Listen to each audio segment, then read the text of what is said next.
इस वीडियो को एक बार आप ध्यान से देखिए।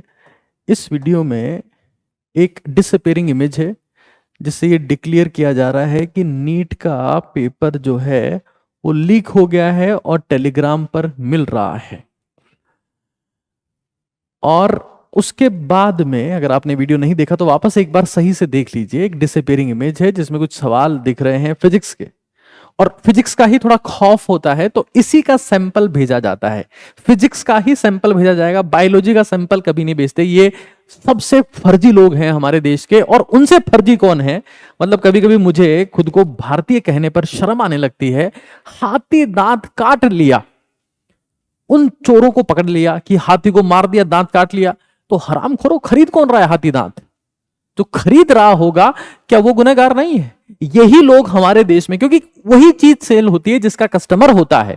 और बेचने वाले कौन है? ये किसी ना किसी प्राइवेट मेडिकल कॉलेज से एमबीबीएस कर रहे होंगे और इनका खर्चा लग गया होगा, अब इसको ये वसूल करना चाहते हैं। इन लोगों को शर्म, मतलब ये देश में जो माहौल बनाते हैं ना, वो माहौल इतना टॉक्सिक है जिसका सामना करना, जिसकी कल्पना करना भी मुझे असंभव सा लगता है। देखो इन लोगों ने क्या किया है। फिर रिसेंटली पुलिस ने पकड़ा है सुमेर सिंह मीणा और आकाश मीणा को। 8 चैनल बना रखे थे इन्होंने प्राइवेट माफिया के नाम से, और बच्चों ने बहुत सारे इनफाइनाइट मैसेजेस हमको किए हैं कि सर ये प्राइवेट माफिया नहीं, क्या फफूंद आ गई है।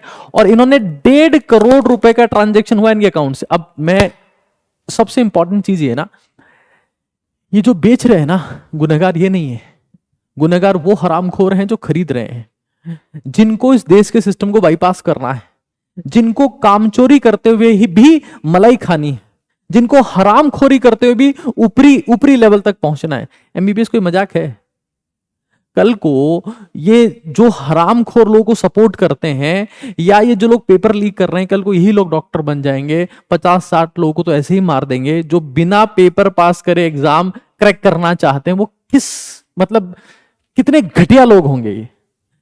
हमारे देश में, हमारे देश के दुश्मन वो नहीं है जो बॉर्डर क्रॉस करके आ गए, बांग्लादेश से आ गए, पाकिस्तान से आ गए। हमारे देश के हरामखोर ये वही लोग हैं जो देश के सिस्टम को क्रॉस करना चाहते हैं। बॉर्डर क्रॉस करने वाला इतना बड़ा अपराधी नहीं होता जितना सिस्टम क्रॉस करने वाला होता है। फिर एक दूसरे महाराज का भी आया है, यादव जी हैं, ये क्या नाम है इनका, नवीन यादव जी। ये कह रहे हैं कि भाई इन्होंने 350 जो कैंडिडेट थे उनके अकाउंट्स पर निशाना बनाया और उनकी बैंक डिटेल्स डाल दी। एडमिट कार्ड वाला काम हो रहा है, यहां से इन्होंने पैसा कमा लिया।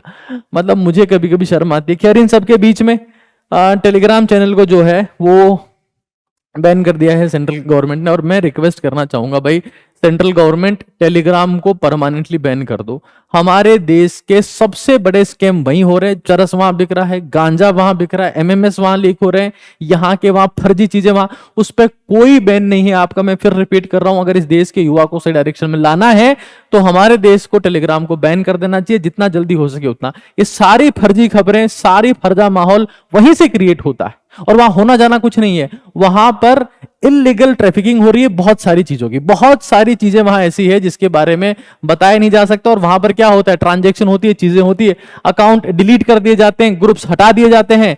तो फिलहाल ये 22 जून तक के लिए इसको बंद कर दिया गया है, और अगले ये भी कहा गया है सेंट्रल गवर्नमेंट की तरफ से कि भाई 30 तारीख तक जो है, जो मैसेज एडिटिंग का फीचर है जिसमें लोग ये बोल देते हैं कि भाई देखो पेपर तो पहले आ गया था, पेपर पहले आ गया था, तो टेलीग्राम फिलहाल कुछ लोग जो टेलीग्राम से प्रैक्टिस कर रहे थे उनको बताता हूँ, नीट काका जी पर रीनीट एज इट इज चल रहे हैं, उसका पेपर फ्री है जो हमारा 14 जून को था। आप जाओ दो, वहां पर हम 3 लेवल के पेपर करवा रहे हैं। और इन हरामखोरों से जो ऐसी हरकतें कर रहे हैं, इन लोगों से बच के रहो, क्योंकि इनका एक ही काम है कि तुम पढ़ाई नहीं कर पाओ। मैं फिर रिपीट कर रहा हूं, गवर्नमेंट बाद में कहेगी कि कोचिंग वाले माफिया है, गवर्नमेंट बाद में ये कहेगी, या स्टूडेंट ये कहेंगे कि एनटीए वाले चोर है। हमारे बीच में जो असली चोर है ना, वही लोग हैं, उनके पेरेंट्स हैं जो इस साल नीट का एग्जाम दे रहे हैं। उन्हीं लोगों को पेपर चाहिए और उनके ऊपर कोई कार्रवाई नहीं होती। वहां पुणे में कांड हुआ, वहां पे जो लोग बच्चे बैठ के पेपर सॉल्व कर रहे थे उनका क्या हुआ?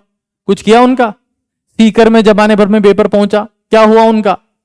नाम सिर्फ चुनिंदा लोगों का आता है, सिर्फ चुनिंदा लोगों का, ये दिखाने के लिए कि हम कार्रवाई कर रहे हैं। जब तक आप जड़ नहीं हटाओगे ना मालिक, ये पेड़ ऐसे उगते रहेंगे और देश में ऐसे ही कचरा फैलता रहेगा। शर्म की बात है। मतलब कोई सा भी एग्जाम हो जाए हमारे देश में, आज हालात ऐसे हैं कि पेपर से लेकर वैकेंसीज तक सारी बिक रही है। और उसका कारण क्या है? हमारे में से कुछ हरामखोर लोग ऐसे हैं जो इस देश को बर्बाद करना चाहते हैं।